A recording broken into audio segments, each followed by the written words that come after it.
En este vídeo vamos a ver cómo obtener los índices encadenados de un conjunto de datos que vienen dados en una secuencia temporal utilizando la plantilla que podéis descargar desde el campus virtual de la asignatura. Para ello, para mostrar el cálculo de estos índices, utilizaremos el conjunto de datos de permisos de conducción que vienen medidos en escala temporal de mes y año. Por lo tanto, podemos jugar tanto con la escala de los años como con la escala de los meses. Aquí tendríamos el banco de datos de permisos de conducción, donde tenemos mes, año y el número de permisos de conducción expedidos, y la plantilla de cálculo asociada, que es la de índices encadenados, que tiene una hoja donde debemos incluir los valores que vamos a utilizar. Podemos meter hasta 12 magnitudes diferentes.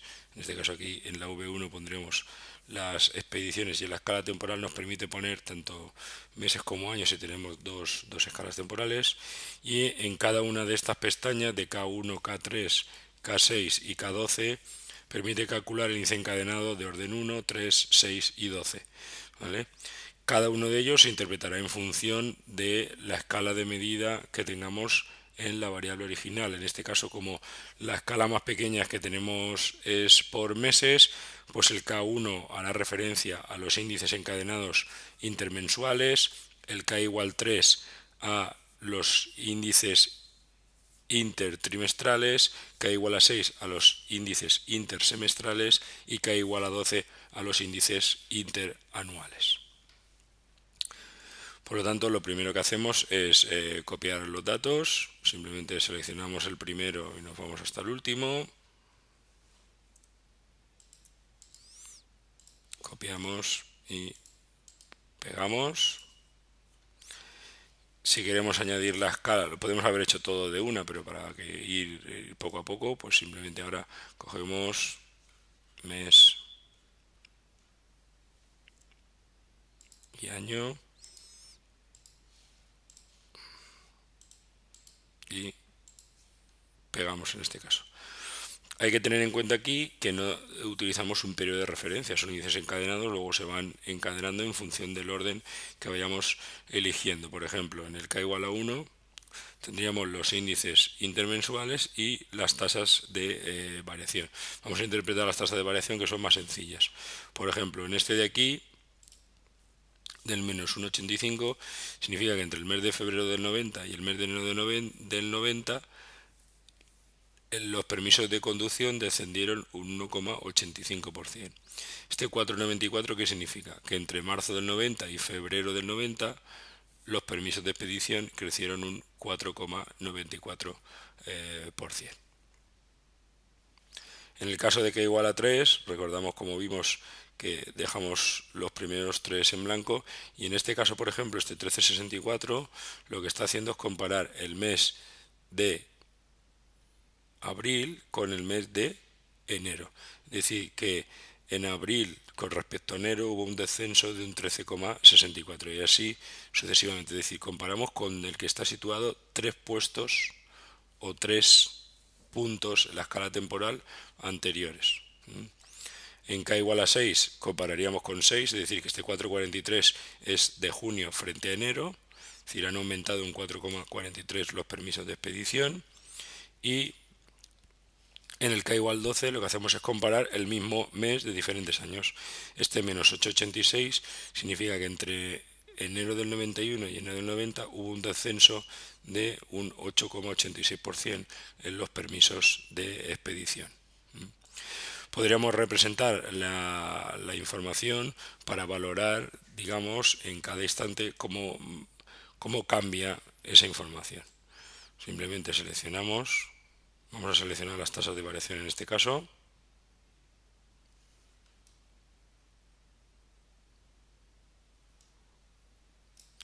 Y insertamos un gráfico de líneas. Aquí lo que tendríamos sería el índice mensual, la tasa de variación, cómo cambian de uno frente a otro.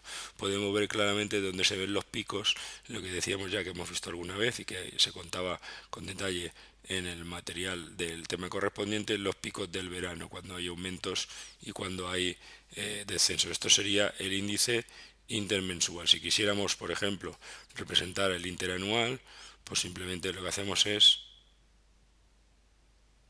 marcar esta tasa de variación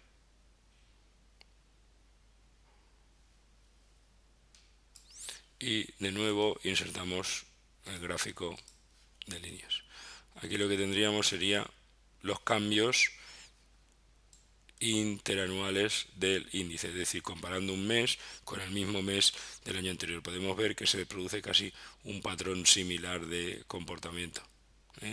Siempre se produce, digamos, ese tipo de cambios. Ha habido un cambio aquí en este año con respecto al anterior, en este es un poco más suave, en este es un poco más agudo, pero digamos que podemos ver ese tipo de cambios. Lo mismo podríamos hacer con el índice intertrimestral o con el índice semestral, ¿de acuerdo? Evidentemente cada uno de estos índices aporta una información diferencia porque va asociado a la escala temporal con la que estemos trabajando. Cuando elegir uno u otro pues dependerá de cómo queramos presentar los resultados y de cuáles sean las conclusiones que queramos obtener. Si son conclusiones en base a la evolución mes a mes, evolución año a año. Entonces elegiremos entre el intermensual o el interanual.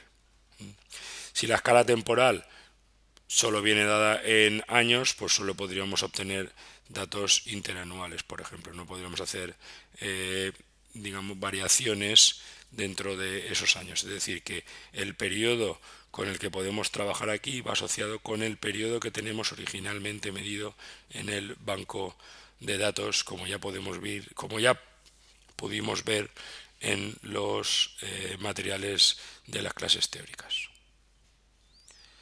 Y hasta aquí hemos visto cómo obtener un índice encadenado a partir de un conjunto de datos que viene medido en una escala temporal, en este caso una escala temporal de meses y años.